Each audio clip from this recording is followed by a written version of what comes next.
My name is Mason Reed. I am 30 years old, and I woke up in the ICU to a throat full of hospital air and a single text from my father.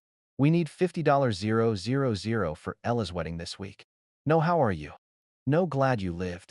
2 days later, still coughing antiseptic, I saw a $25,000 deposit pulled from my account with a signature I never gave. The heart monitor ticked like a metronome for someone else's bill. I stared at the screen and felt something lock into place. But what they didn't know was, before I continue, tell me where you're watching from. And hit like and subscribe if you've ever been betrayed by family.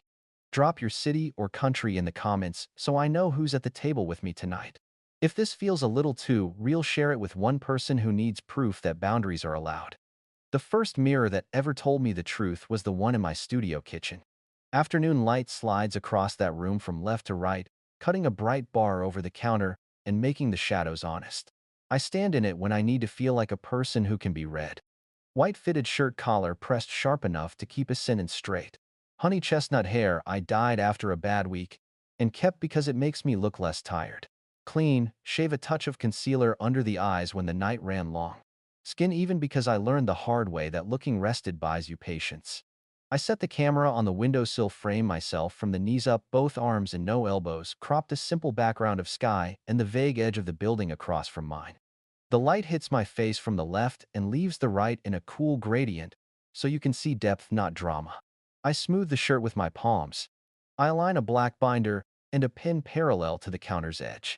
I didn't know it back then, but this ritual would turn into armor. At our house growing up, dinner smelled like orange cleaner, pretending to be citrus, and pot roast, pretending to be love. The television in the living room was always on sports highlights, muted helmets colliding in slow motion, while the room performed small kindnesses that cost me. Dad would lean back, fork in the air, as if he were conducting an invisible orchestra. Family helps family, he'd say, and it sounded like scripture because he said it with his preacher voice, even though we haven't gone to church since I was 10. Mom would slide the biggest piece of meat to my sister Ella. She's growing, Mom would add, and then to me a bright smile. You don't mind, do you? I learned early that the fastest way to end a conversation is to be useful. I didn't know it back then, but useful can make you disappear. At the 6th grade science fair, I built a lazy Susan out of scrap wood and a salvaged bearing from our neighbor's garage. It wasn't much, but it made the judges smile, and they stuck a blue ribbon to my cardboard. Dad crushed my shoulder in his hand and told me good work, then turned to Ella and said, maybe we should get you a better pair of dance shoes. Your brother's discipline could rub off. The picture from that night is fuzzy and warm. I'm holding the ribbon. Dad's hand is on Ella's shoulder. Mom is mid-blink. Ella is beaming past the camera at herself. I didn't know it then, but 100 small reassignments of praise can move a mountain. I started mowing lawns when other kids were still arguing with their parents about bedtime. The sound of the mower was a hum I could hide inside. In the heat of July, the gasoline smell clung to my hands even after the lemon-scented dish soap. The first time I handed Mom an envelope with cash edges aligned, my name penciled on the front like a school assignment, she kissed my forehead and called me her little man. We'll pay you back Friday, Dad said. Friday arrived the way holidays do when you don't have kids, only for other people. I didn't know it back then, but Friday would become an echo that bounced off my skull every time I saw a bill with someone else's name attached to mine. The winter, the furnace dyed the air inside. The house burned your throat with cold. In the emergency company's waiting room, I could smell burnt coffee and someone's wool coat drying on a heater that shouldn't have been touching fabric. The estimate stung like a dentist bill read out loud. Dad frowned at the number as if the technician had insulted him personally. Mom swallowed and looked at me. I pulled out my envelope, the money I'd thought might become a starter laptop, and said, use mine. Dad called me a good son. Mom hugged me and dabbed at her eyes like I'd proposed marriage. I wrote furnace $2,200 on a sticky note and stuck it in my planner. I swallowed the ache that came with the praise and told myself it doesn't hurt if you decide it doesn't. I didn't know it back then, but deciding not to hurt is pain that invoices later. Ella learned the power of a front-facing camera before she learned to pay late fees. When she wanted something, her voice got soft, and the world rearranged. She took a gap year to find herself, which turned into a second gap year to find better lighting. I covered a $1,000 shortfall for a community college class because she had to grab the seat now. She'd pay me Friday. Friday came dressed as a brunch selfie. "You're the best," she texted, a confetti of hearts that meant nothing at the bank. I clicked my analog watch forward 2 minutes so I wouldn't be late for a meeting. The strap smelled like leather and hand soap. I didn't know it back then, but that watch would become my metronome when the room tried to speed me up. The least disaster was my fault, not because I signed, but because I believed the words "just 6 months." Ella's roommate went psycho, she said, and the landlord needed a co-signer for a minute.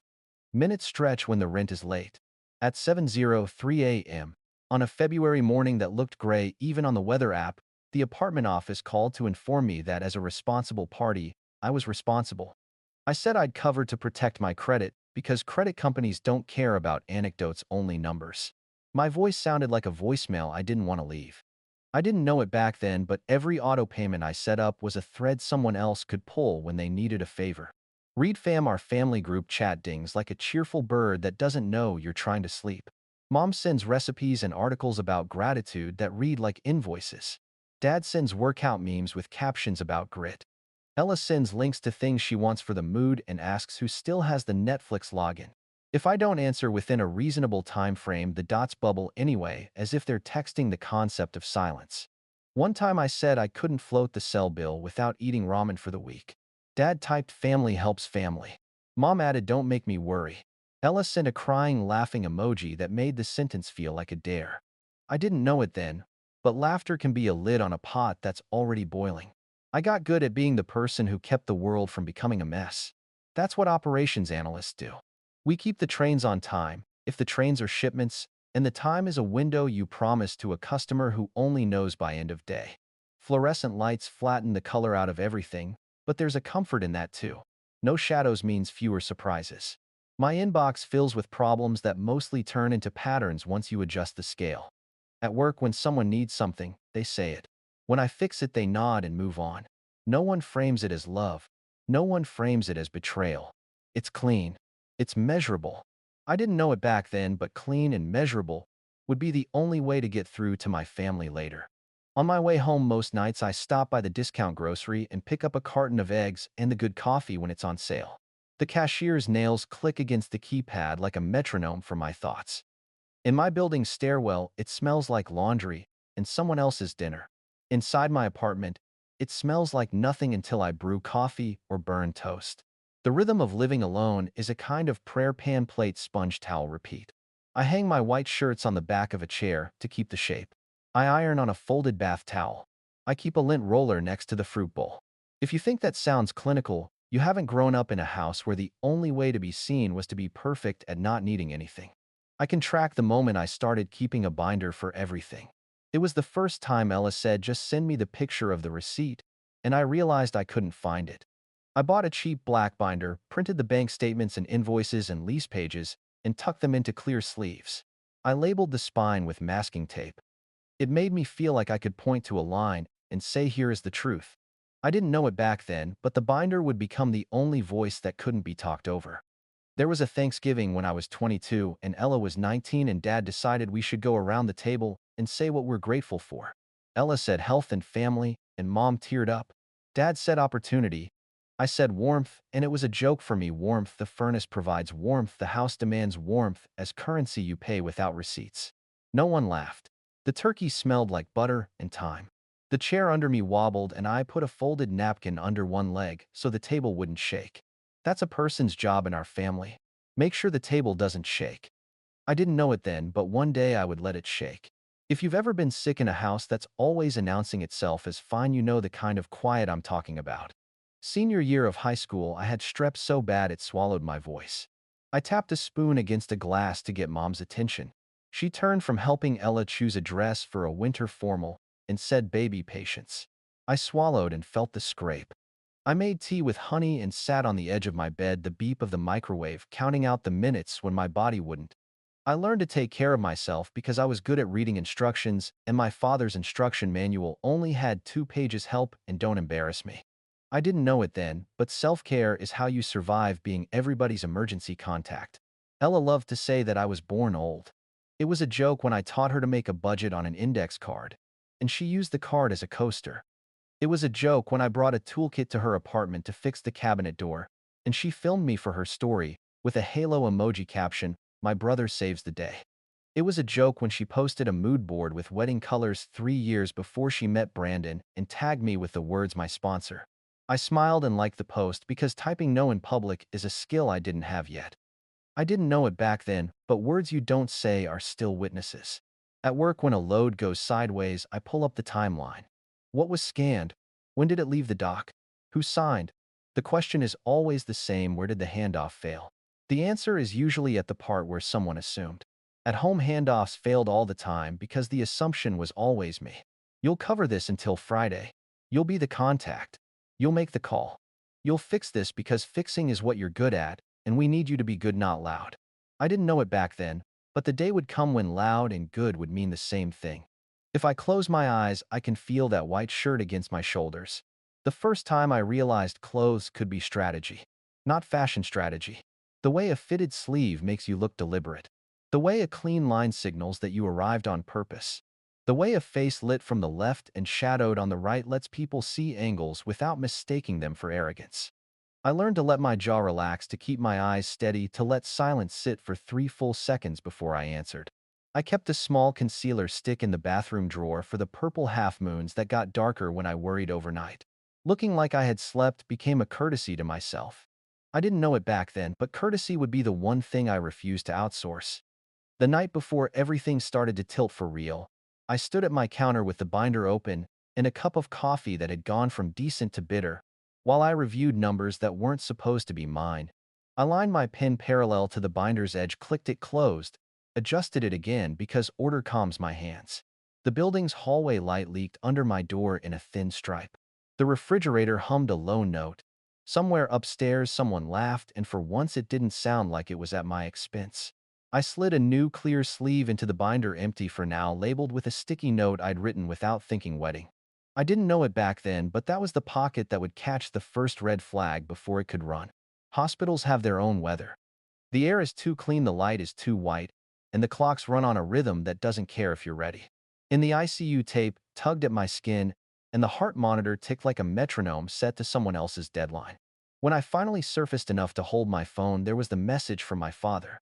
"We need $50, 000, for Ella's wedding this week. No, glad you made it. No, come home when you're stronger." Just a bill and a sentence suit. I stared at it until the screen dimmed and, out of habit, took a screenshot. I didn't know it then, but screenshots would become my life raft. Nurses moved like good ghosts.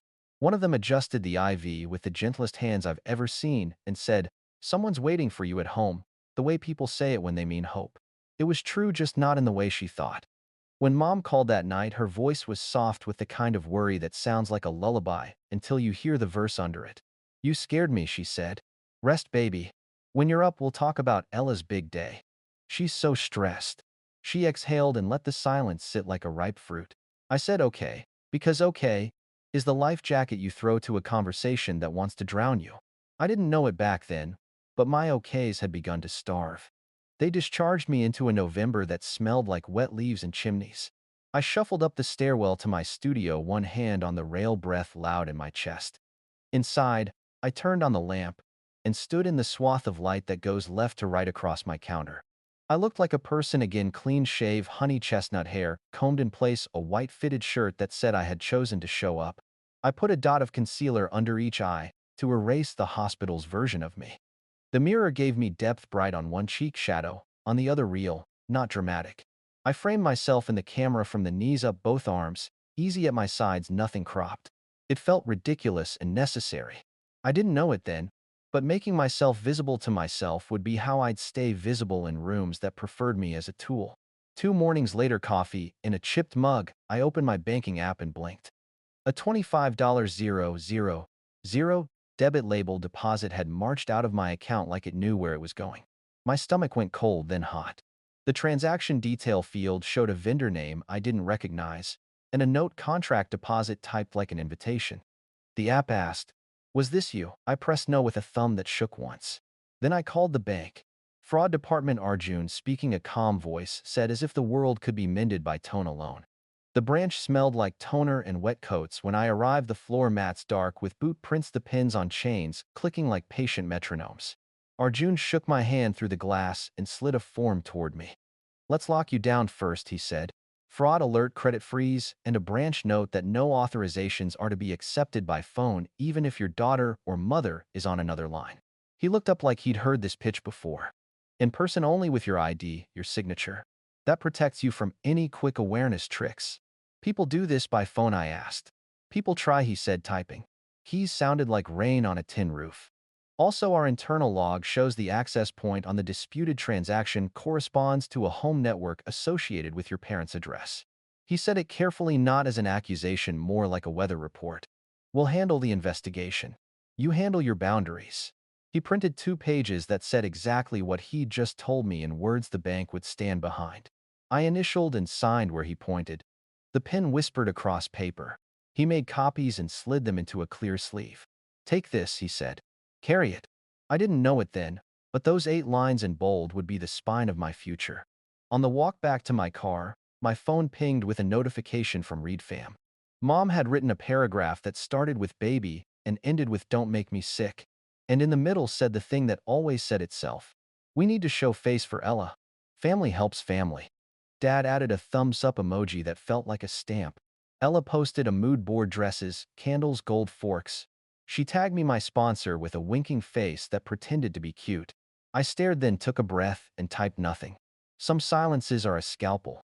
I didn't know it then, but my silence was finally cutting in the right direction. Danielle called the next afternoon while I was checking shipment times. Her voice was bright, the professional cheer people use when their next sentence might make you flinch. Mason, Danielle Shore here from Shoreline Events. We're so excited for Ella's date. I just need to confirm the outstanding deposit and your billing address since you're listed as the primary contact. The word primary made the back of my neck prick. I'm not the primary anything, I said. Please email me whatever document says I am. There was a pause so slender I could see through it. Of course, she said. Sending now. She hung up like she'd touched a hot pan. The PDF arrived 3 minutes later. I printed it because ink makes things honest. There it was, Shoreline Events Services Agreement, with a neat signature in a gray scan labeled Mason Reed, and my name in a field that read Primary Contact divided by billing. My fingers went cold holding paper that claimed me. My actual signature slants slightly right on the end, a habit I picked up from a teacher who loved cursive. The one on the page slanted left and had a flat top on the M that I've never written in my life. Someone had cut out my name from a different document and pasted it into a party I wasn't invited to. I didn't know it then, but fonts and slants become witnesses when people think you'll be too polite to make them testify. That night I built a new tabbed section in the binder. Contracts. I slipped Danielle's PDF into a sleeve. Behind it, I placed the bank's fraud confirmation with its bolded lines. Behind that I added the text from Dad, the paragraph from Mom, the tag from Ella. Printed screenshots are ugly pixelated edges, timestamps like gnats, but ugliness can be a purity test. I made a 1-page timeline: furnace $2,200 paid, tuition $1,000 paid, lease cosign paid, streaming family accounts ongoing, cell bill float, multiple wedding deposit $25,000 disputed. I wrote in small letters under the last line, not my signature. I didn't know it then, but a single page that fits on a clipboard turns a mess into a map. I tried to nap. Every time I closed my eyes, numbers ran past like they were late for a bus. When I couldn't stand my own bed, I got up, ironed a shirt I'd already ironed, and practiced my face. Not blank open. Not angry anchored. I stood where the window light crosses from left to right, looked into the lens, and said the sentences out loud just to hear if they fit in my mouth. I'm not your co-signer. No phone authorizations. If a document has my name without my signature, it doesn't have me. My jaw wanted to clench at the end of each one. I let it loosen. I didn't know it then, but my voice would need to sound like a form you couldn't forge. Victor showed up with a manila folder on a windy afternoon and set it on the railing of my stoop like an offering. The papers inside had a title that needed a better lawyer. Family Agreement. It looked like something we might have signed in crayon when I was 6. We just need your commitment on paper, he said. Hands open, salesman smooth. 50,000 across 6 months. Reasonable. Linda's smile was draped over the whole scene like lace hiding a crack. Don't make this ugly, she said. It's just a formality. My breath fogged in front of my mouth. I felt the edge of the binder through my coat like a second spine. No, I said. This goes back with you. Victor tried the old trick. You sign now nobody has to know about money at the wedding. The word nobody is a lie that wears nice shoes. I closed the folder and held it out. This is a no. He didn't take it. Wind flipped the top sheet like a scold. I put the folder on the railing and went inside. I didn't know it then, but the door closing behind me would be the first one I let stay closed.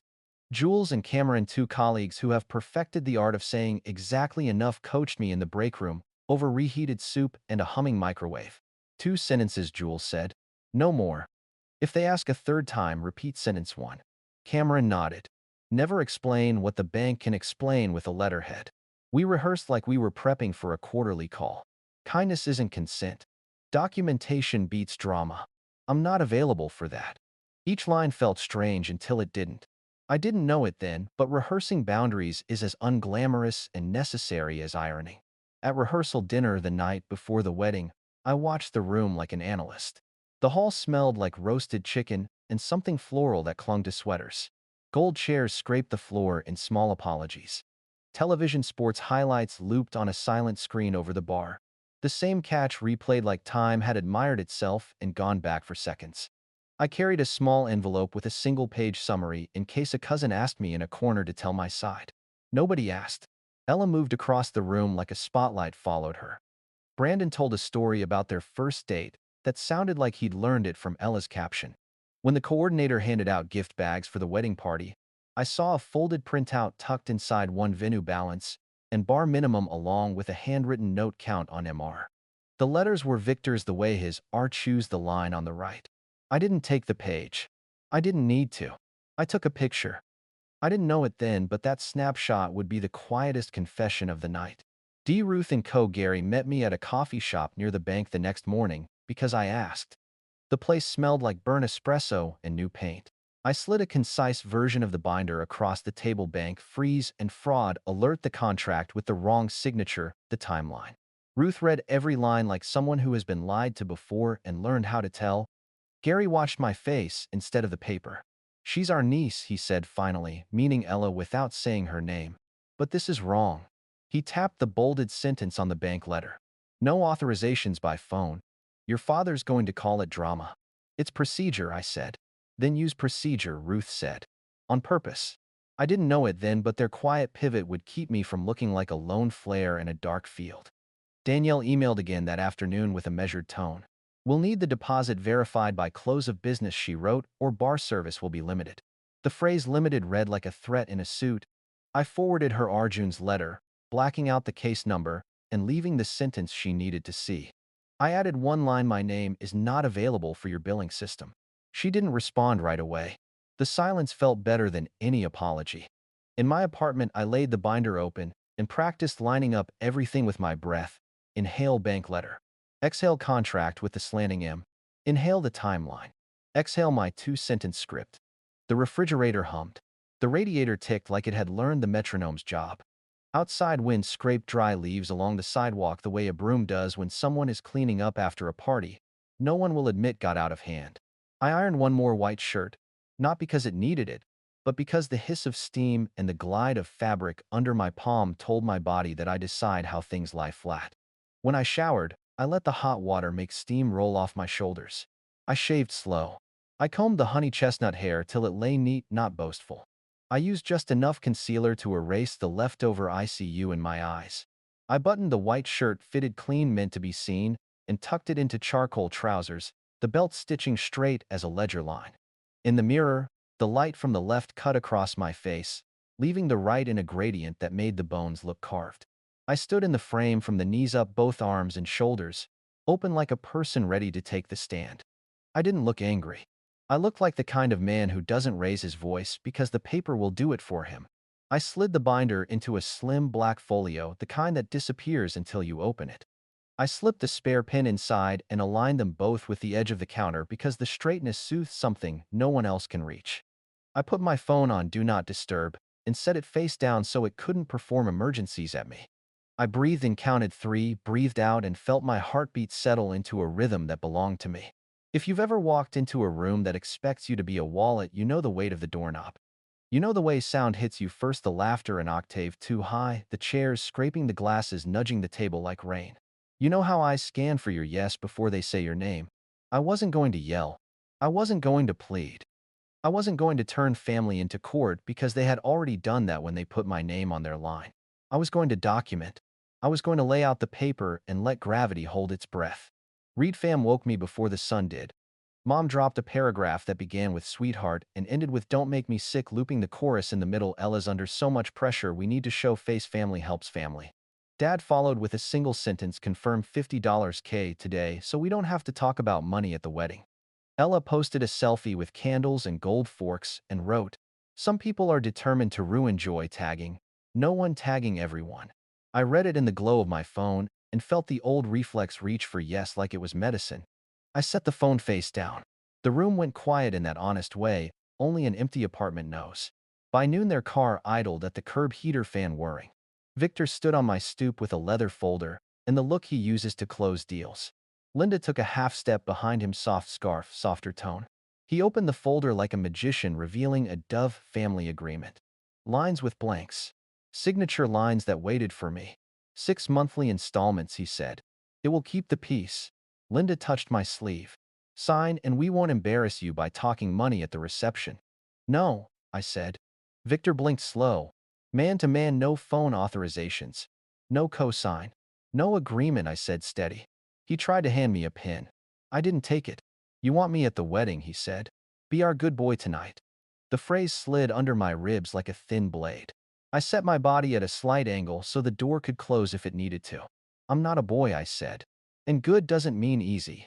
He held my eyes long enough to make the porch light buzz louder. Then don't come, he said. Linda flinched. Victor, don't, I said to both of them, voice low. He laid the pen across the page like a dare. I closed the folder and put it back in his hands. The cold air bit my throat as I shut the door. I leaned on it only until the latch clicked. I swallowed what wanted to rise. The silence on my side of the wood felt like a brand new room. Danielle's email landed at 2:11.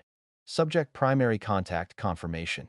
Attach the services agreement again, my scanned name sitting where it didn't live. I printed it, placed it next to 3 older documents with my real signature, and stared. My hand has a right lean on the N, the imposter slants left. My M is open, theirs is boxed, a schoolhouse roof. I called Danielle. That signature is not mine, I said. And I am not your primary contact. She exhaled the way people do when they realize the floor might not be under them. I'm sorry, she said. Your mother mentioned you were handling it. We need a deposit by close of business or we limit bar service. You will remove my name, I said. Email me confirming it. I can't undo what's in the system. Then write that you cannot rely on it, I said. In writing, she promised a follow-up. I hung up and wrote a short memo to myself. Called 2:14 p.m. Disputed primary. Contact requested removal and disavowal. I slid the memo into the sleeve behind the contract. Ink makes things behave. At 3:03 a new number lit my screen. No contact photo, no name. The text read, stop making drama or people will hear what you said about Dad. Then another, delete your little binder before you embarrass us. I screenshotted both, then screenshotted the timestamps, then dropped the phone like it was hot. My palms shone. I turned on the kitchen tap and let cold water run over them until they calmed. I printed the screenshots and filed them under a tab I hadn't planned to need threats. The page looked ridiculous, gray bubbles, petty words, evidence anyway. I wrote one line under it in pencil. Fear is a storyteller. Don't let it narrate. Work became my rehearsal hall. In the break room, Jules leaned against the counter, paper cup steaming. 2 lines, then repeat, she said. Don't explain what the bank can explain. Cameron nodded. You get 30 seconds of patience. After that, you're feeding a fire. We role-played until my mouth learned the weight of each word. Co-sign for your sister. My name isn't your line of credit. Just say you're aware on a quick call. I don't authorize by phone. Sign this, keep the peace. Kindness isn't consent. Jules tapped my folio. Write them in order. Tape them inside. I did. The tape made a small sound like a zipper. My body noticed the checklist and unclenched. At 4:22 Arjun called. Just a heads up, he said. We received 2 attempts to add your authorization via conference call, female voices on the line. The freeze held. Your branch note flagged it. He didn't ask for names. He didn't need to. We've also notated that any future attempt triggers a live confirm to you before any change. You already saved me, I said. We just followed the rules, he said. That's why they're there. I thanked him and sent the call summary to my own email BC seeing the binder's dedicated address. I like records to arrive twice. The group chat kept trying to turn itself into a courtroom. Mom, be generous tonight. Dad, a real man doesn't hide behind banks. Ella, imagine being this bitter about a day that isn't yours. I typed 3 lines not to them to myself in the Notes app and copied them to a blank page. They were the script simple as a recipe. I tucked the page behind the bank letter. You look like you're packing for trial, Cameron said when he saw me zip the folio. I'm packing for dinner, I said. Same thing, Jules said. Just better lighting. Near dusk, I went to the river to listen to something that wasn't a notification. The water wore the sky like a dress gray moving. I stood with my left cheek toward the wind so the cold could carve me awake. A runner passed behind me, footfalls, soft breath, loud, the human metronome of getting somewhere on purpose. I took the letter from my grandfather out of its sleeve and read the one sentence he wrote the same way every time. Use it for you. My throat warmed around it. I slid the letter back, smoothing the crease like a seam. On my way home, the phone buzzed with a call from Victor. I let it go twice, then answered. We'll put you on speaker, he said without hello. Your mother is here. Linda's voice floated in syrup and thunder. Just say you're aware, she said. It's a formality. I watched the turn signal tick on my dashboard on off like a metronome for lying. No phone authorizations, I said. In person only. Stop hiding behind paperwork. Victor said. Step up. Paperwork is where steps count, I said. Silence. A click. The call ended. I pulled into my spot and sat with my hands on the wheel until my pulse matched the cooling tick of the engine. Back upstairs, I changed passwords I'd been lazy about and removed every shared login with my card attached. Netflix gone. Family music plan gone. Utilities no more guest access. Each confirmation email landed in my inbox with a subject line that read like a calm verdict. I printed the list not because I needed it, but because rituals make my brain believe me. I set out the white shirt I would wear, ironed it one more time, and tested the frame, knees up, both arms in the window, casting left to right light that gave me angles without theater. Honey chestnut hair, tidy shave, clean concealer, just enough to erase the hospital shadow. I aligned the pen parallel to the folio's edge. I pressed the binder's spine with my palm until it lay flat. The apartment hummed like a machine that likes its job. When my phone buzzed again, it was Ruth. We're sitting near the head table tomorrow. If you need a witness, raise your water glass. I stared at the message until the words steadied. A witness changes the shape of a room. I typed back. Thank you. I'll bring paper. I went to bed early and lay on my back listening to the radiator tick like a distant metronome counting breaths. On the third count of 10, I realized I wasn't waiting for permission anymore. I wasn't rehearsing the ways I might be wrong. I was rehearsing the order in which the truth would land. The morning of the wedding smelled like wet pavement and coffee grounds. I woke before the alarm and lay still counting breaths until my chest remembered it belonged to me. The inbox had 2 new emails from Arjun, PDFs on bank letterhead, confirming the fraud alert, the freeze, and the branch note in bold, no authorizations by phone, in person only with government ID. He'd attached a short cover line. Carry these. I printed 3 sets, the ink warming my palms. Paper doesn't raise its voice. It doesn't need to. I dress the way I've learned to load a truck, in an order that makes sense when everything starts moving. White fitted shirt, collar pressed. Charcoal trousers. Honey chestnut hair combed clean. Clean shave, a touch of concealer to erase the last of the ICU. I stood where the window lays, light left to right, checked the frame, knees up, both arms and shoulders open. The face looking back wasn't angry. It was anchored. A reply from Danielle slid in at 9:11 a.m. We still need deposit by 2 p.m. or bar service will be limited to wine divided by beer. Also, your name appears as sponsor toast on the program at 6:45 p.m. Please confirm. Sponsor toast read like a joke that cost extra. I called. Remove my name, I said. I'm not a sponsor. She hesitated. Programs are already printed. Then noted at the mic, I said.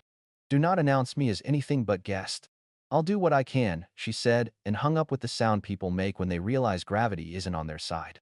Jules texted from a farmer's market stall, a photo of Brussels sprouts, and the caption, 2 lines. Repeat if needed. Cameron added, bring extra pins. People respect pins. I slid a second pin into the folio and taped my microscript to the inside cover, like a pilot's checklist. At a print shop that smelled like toner and hot plastic, I made thin, clean packets bank confirmations. The forged contract with my name slanting wrong a one-page timeline. Yellow tabs. A simple cover titled Short Record. I wasn't planning a show. I was preparing for an argument that would accuse itself of being a scene. Read fam pinged while the copier word. Mom wear the navy tie. Smile. Don't make me sick. Dad. No speeches from you unless it's an apology. Ella, it's my day. Stay in your lane. I took screenshots, then turned the phone face down and watched the copier lamp pass left to right under the glass, the way my apartment light does across my face. Machines know their jobs. I plan to be a machine.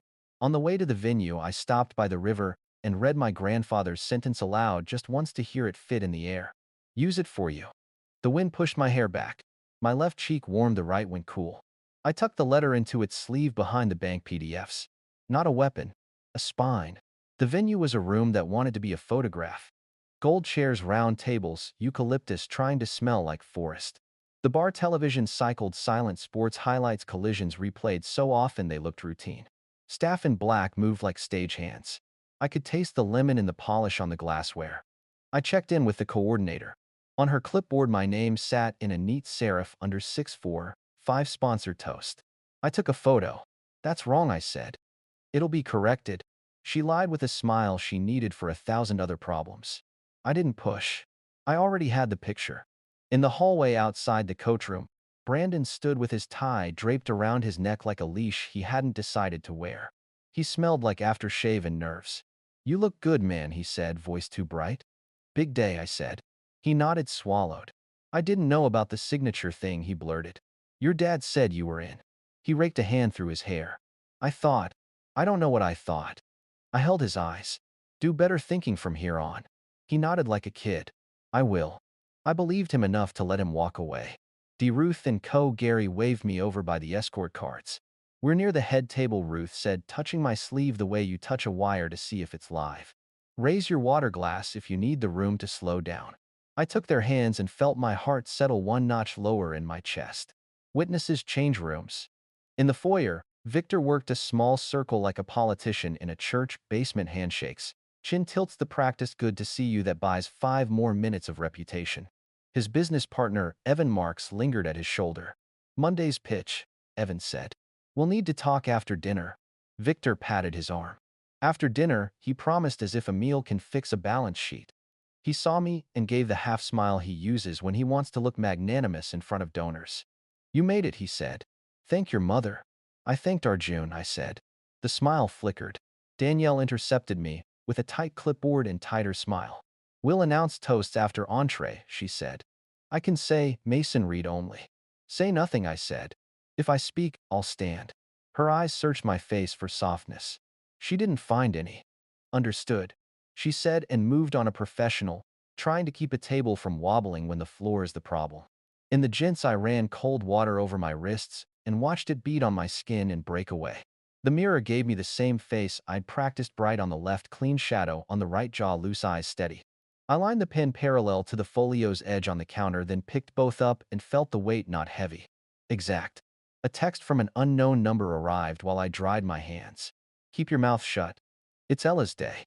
Another followed. You want a family, act like it. My thumb hovered over callback. I didn't.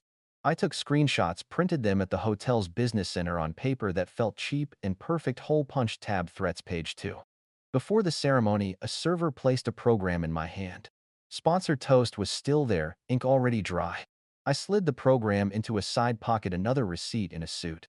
When the string quartet started something soft and interchangeable, I felt my pulse match it, then move past it faster, like my body knew where this was going and was trying to get there first. Seats filled. The room warmed.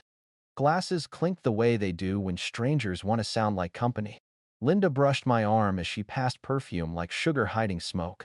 Let's keep tonight sweet, she said. Smile when they call your name. They won't, I said.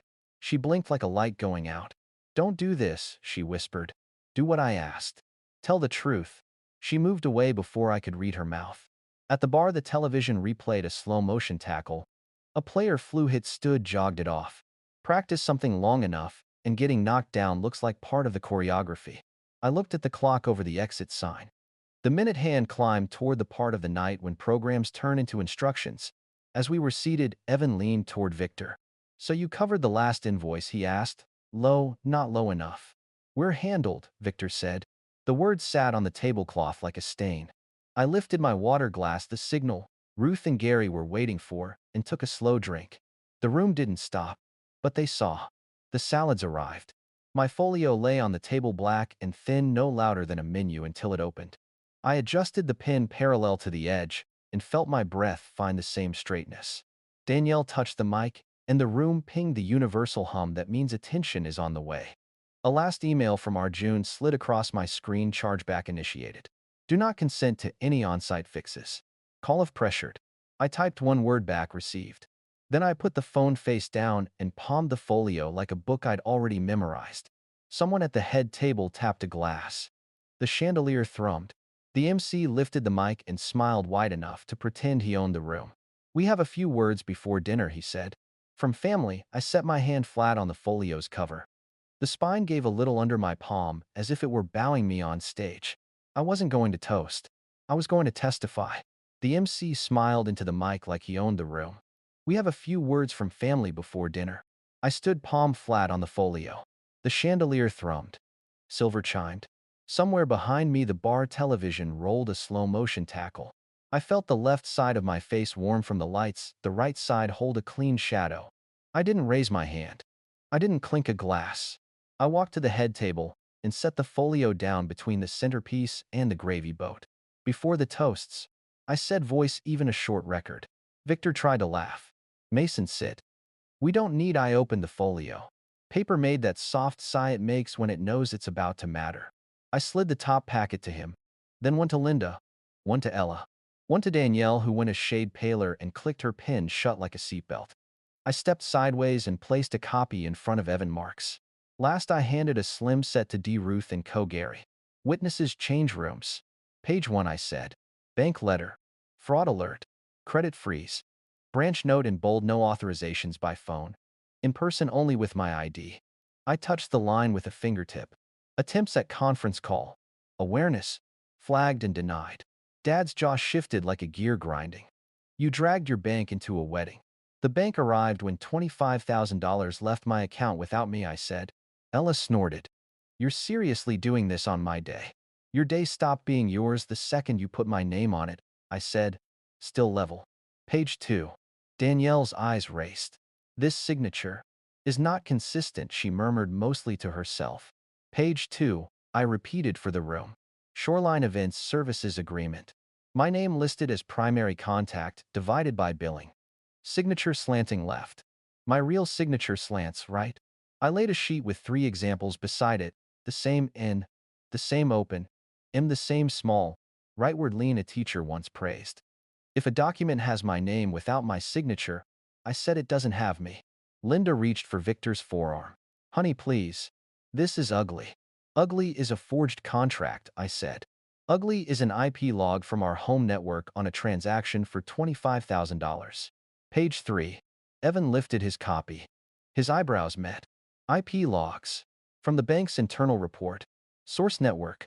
Read residence," I said. "Chargeback initiated. Counsel retained." I've highlighted the lines that matter.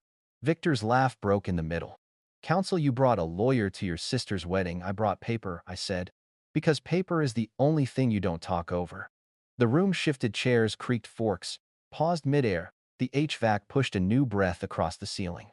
From somewhere near the bar, glass clinked too hard, and someone hissed, "Sorry." Danielle lifted her head.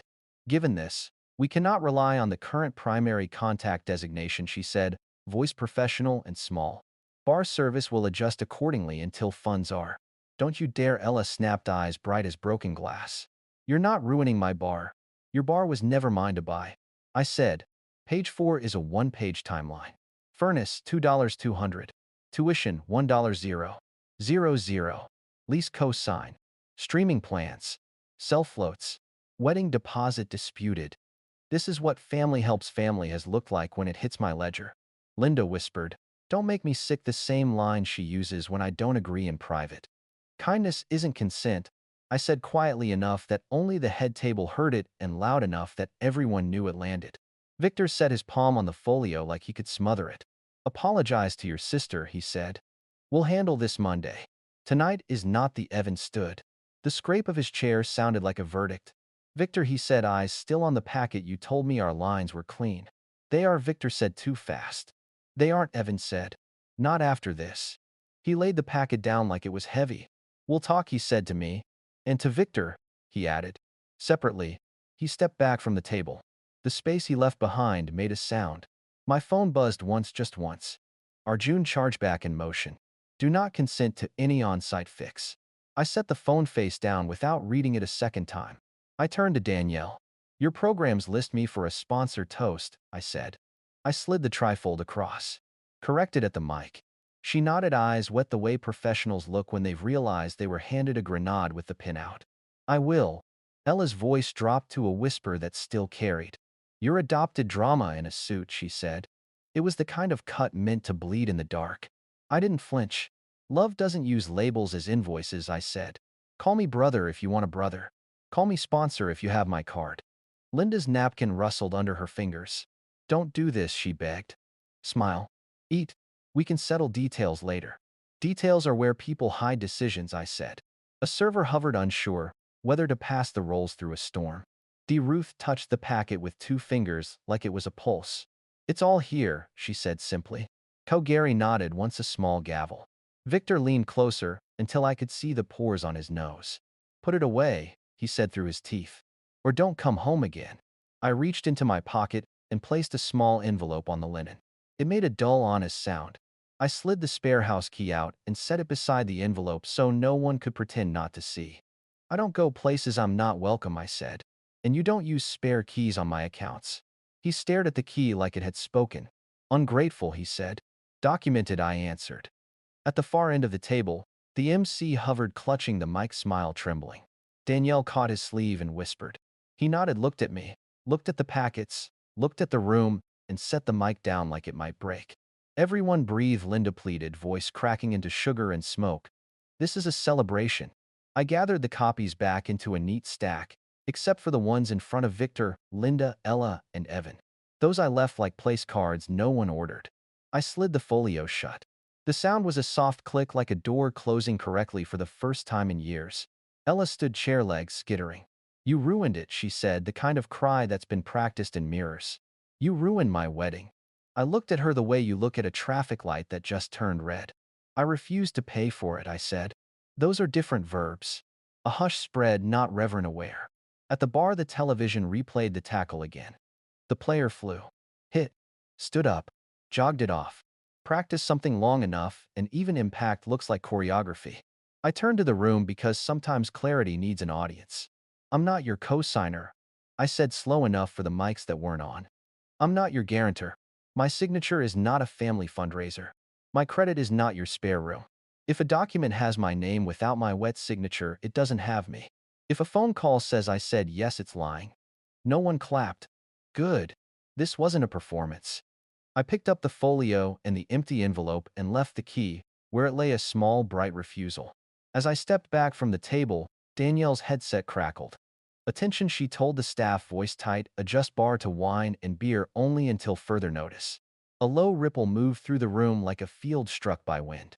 I walked past the bar where the lemon polish stung my nose, past the coach room, where programs said sponsor toast in a font that wouldn't save them, past Evan studying his phone with the stillness of a man adding columns in his head. In the hallway mirror, the light carved my face left to right, bright, then shadow, a map instead of a mask. I looked like a man who'd stopped apologizing to keep the table from shaking.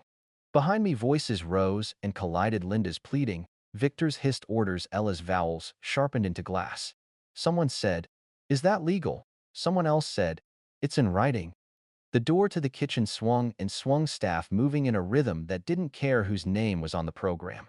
At the threshold, I turned once more. D. Ruth raised her water glass, the small signal we agreed on. Her eyes said, "We saw." Gary set his packet down and folded his hands as if he were about to say grace over a new kind of meal. Evan slipped his suit jacket on and walked toward the exit without touching Victor's shoulder. I didn't smile. I didn't bow. I nodded at Danielle. "Thank you," I said. She managed to whisper back. Documentation beats drama. Every time I said, I stepped out into the hallway's cooler air. The folio felt light in my hand. The door behind me breathed shut quiet as a ledger balancing. I didn't slam the door on my way out. The hallway smelled like lemon polish and something cooling. My folio weighed less now that the pages had done their work. In the lobby, I stood under a recessed light, left side warm, right side in clean shadow, and let my breath catch up to me. Paper doesn't raise its voice. It doesn't need to. By the time I reached my car, Arjun's email had landed, chargeback initiated. Merchant notified. Do not approve any remediation attempts on site. Attached were PDFs with stamps that looked like quiet hammers. I forwarded them to myself again and filed them into the binder's new tab. After, at home, the studio was the kind of silent that feels earned. I set the folio on the counter, brewed coffee that tasted a little like metal, and opened my laptop. Danielle's subject line waited. Amendment divided by termination. Notice. The body was measured professional given disputed authority. And a non-verifiable primary contact. Shoreline would not rely on any signature bearing my name. Certain services would be curtailed immediately, others canceled pending verified payment. A second email from the venue read like a weather report. Bar service limited account on hold. Gravity had decided to help. Read fam pulsed like a trapped insect. Mom's voicemail came sugar thin, smoke thick. You made a scene. Then softer, almost honest. Please call me. Victor's text was a single order. Return the key. I pictured the dull glint of brass sitting on linen and let the image answer for me. Ella posted a photo of a bouquet against a bathroom mirror with a caption about jealous people, then edited it to a Bible verse. I took screenshots, not to weaponize, just to remember where the lines were drawn. At midnight, Ruth sent a photograph. A glass of water raised the packet stacked neatly beside her plate. Her message was 3 words. We saw you. I put my palm on the binder's spine and felt it settle like a vertebra clicking in place. Sunday afternoon, a 30-second video circulated in the family group. No audio, just the folio opening the papers, sliding like cards, Danielle's pen, freezing over the program line that read, Sponsor Toast. You couldn't see the numbers, only the shift in faces. Comments from cousins turned soft and short. Is he okay? We didn't know. It's different when the room sees. I moved money from a dusty savings account to enroll in a winter certification I'd bookmarked and never dared to buy. I ordered a better chair for my back. Small upgrades, quiet as a closed drawer. Revenge, if that's even the word, wasn't fireworks. It was refusing to keep their ladders steady while they climbed onto my roof. Monday, Evan's name flashed. I let it go to voicemail. His message was crisp. We need to reschedule. Different assumptions now. I breathed out slowly and watched steam fade in the cold window light. Use it for you. My grandfather had written the sentence that never needed a second line. The house key stayed on their table. The door to my place locked with a click that sounded like a boundary being notarized. Maybe they sell the venue contract. Maybe they patch it together. Maybe they don't. Maybe Mom calls again and we talk as 2 adults with paper between us. Maybe Ella learns to sign only her name. I ironed the white shirt I'd worn and hung it back on the chair to keep its shape. In the mirror, the light moved left to right and found the same face, a little quieter at the edges. They thought cornering me would make me smaller. All they did was hand me the only weapon that doesn't run out, my name, written only by me. If any part of this felt like your table, your inbox, your name on someone else's form, tell me in the comments. What line would you use at your next boundary? Where are you watching from tonight? Hit like so YouTube pushes this to someone who needs it, and share it with the friend who keeps receipts but rarely gets credit. Subscribe for full-length first-person family dramas and quiet revenge arcs where paper beats noise and a signature means what it says. New episodes drop here. Betrayals faced, boundaries drawn, outcomes documented, no yelling required, just truth that holds. If you've ever felt like the outsider in your own family, subscribe. This story isn't over.